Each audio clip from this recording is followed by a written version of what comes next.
Dans l'ombre des services techniques qui façonnent notre ville, il existe une autre force tout aussi essentielle, les services administratifs. Véritables piliers de la gestion municipale, ces équipes travaillent chaque jour avec rigueur et engagement pour accompagner les habitants dans leur démarche, assurer le bon fonctionnement des services publics et veiller à la bonne organisation de la commune. Derrière chaque dossier traité, chaque document délivré, il y a un engagement commun, servir les citoyens.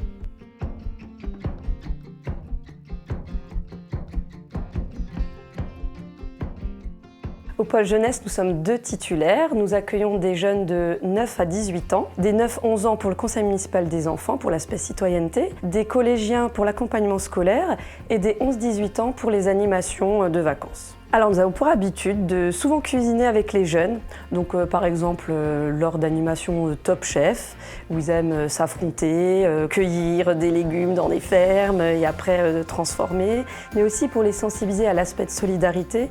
Nous organisons régulièrement des ateliers où nous préparons des repas avec les jeunes et après ils nous aident à les distribuer à des personnes dans le besoin à Mulhouse. Alors, France Service est un point d'accueil unique du service public. C'est un lieu qui a été conçu pour rapprocher les citoyens, tous les usagers de leurs besoins en matière de service public. On peut venir chez nous pour réaliser tout un ensemble de démarches. Les démarches les plus fréquemment accompagnées chez nous sont les démarches en rapport avec France Titres, c'est-à-dire les démarches concernant les permis de conduire, les cartes grises, les cartes d'identité, les passeports, tous ces papiers officiels. Certaines démarches en ligne sont particulièrement compliquées pour les usagers. Nous sommes là pour leur permettre d'arriver au bout de leur démarche. Nous les guidons, nous les accompagnons et la plupart du temps, nous arrivons à régler les problématiques en moins de 15 minutes. Le rôle de l'état civil, c'est d'instruire tous les documents liés à la vie des habitants de Wittenheim, notamment par les actes de naissance, de reconnaissance, de mariage et de décès. À Wittenheim, nous détenons tous les registres de l'état civil depuis 1793, donc après la Révolution. Et même avant,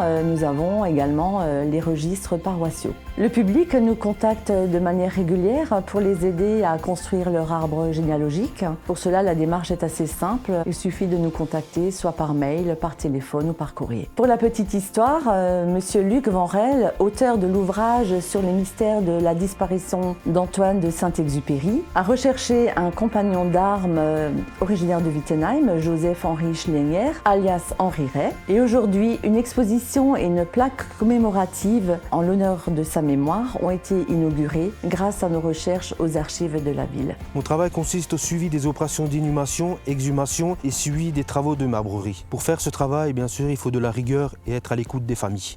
Chaque jour, nos agents municipaux sont à pied d'œuvre pour faire de Wittenheim une ville accueillante, dynamique et fonctionnelle. Derrière chaque service rendu, il y a des femmes et des hommes engagés, passionnés par leur métier et dévoués au bien-être des habitants. Que ce soit dans l'entretien des espaces verts, l'accompagnement des citoyens dans leurs démarches, la gestion des archives ou l'organisation des événements, leur mission est guidée par une même volonté, servir la collectivité et construire ensemble la ville de demain.